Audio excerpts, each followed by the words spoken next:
Почитувани слушатели, денес ќе зборуваме нешто за Марија. Која беше таа? Дали Марија може да ни помогне? Треба ли да се молиме на Марија? И може ли Марија да не спаси? Или да ги слуша нашите молитви? Во Библијата постојат многу значајни работи за Марија. Таа била девица кога го родила Господ Исус Христос. Таа му верувала на ангелот кога и кажал како и на кој начин ќе зачне.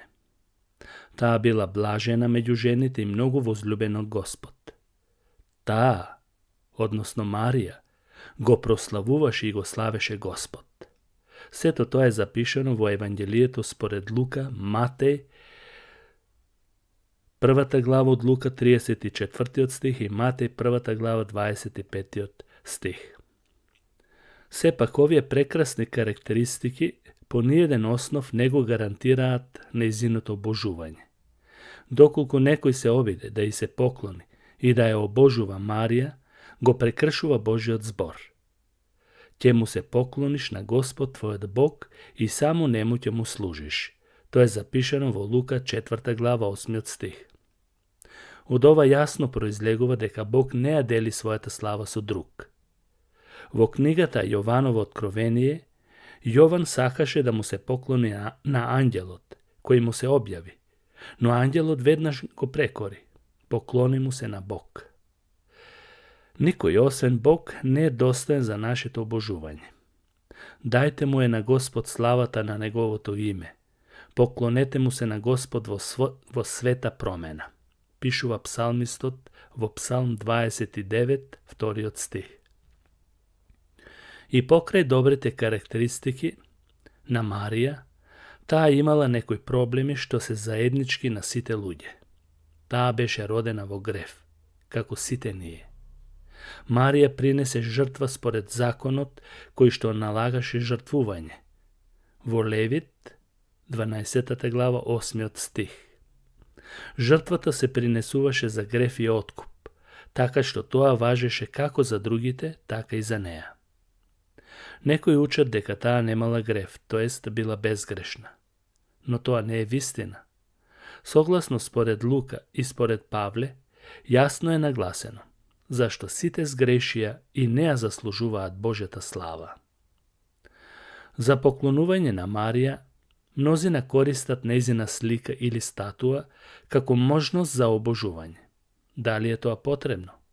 Секако, не. Согласно Библијата, тоа е идолопоклонство и кршење на втората заповед. Во Излез, 20 глава, е запишано: не ќе си правиш врезан лик, ниту некаква слика на она што е горе во небото, или долу на земјата, или во водата под земја. Не ќе им се поклонуваш, ниту ќе им служиш, зашто јас, Господ твојот Бог, сум ревнив Бог.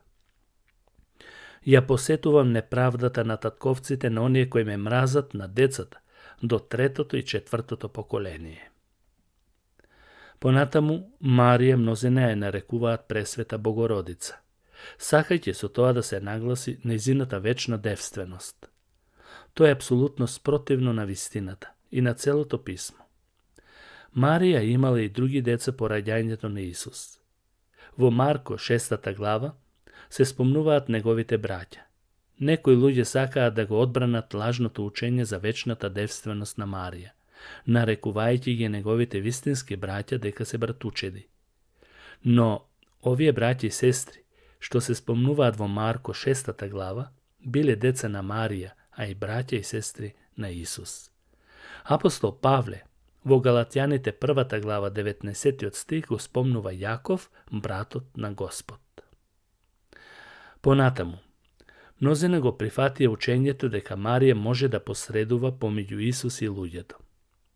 Со други зборови, тие учат дека треба прво да се молиме нејзе, за да може таа да посредува пред Исус, за да се дојде до Бог, зашто човекот како таков не може директно да му се моли на Исус.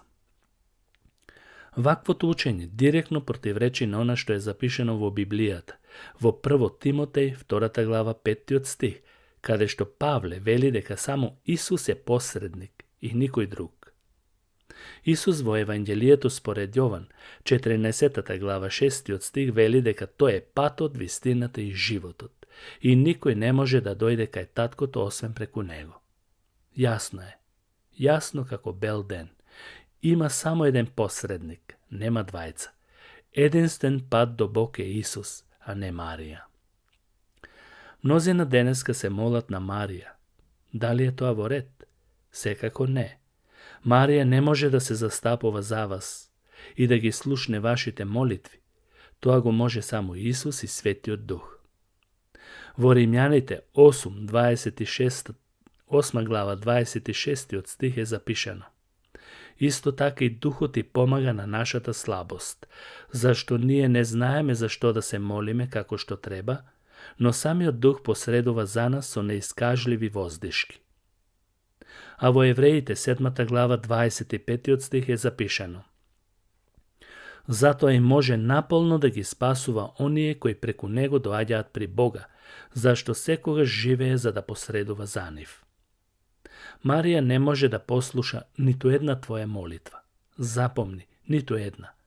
Да живееш и 1 милиарда години, нон-стоп да се молиш на Марија, со пост и со разни измачувања, Марија нема да те слушне. Тоа е погрешна молитва на погрешна личност. Само Исус може да те слушне и да ти помогне.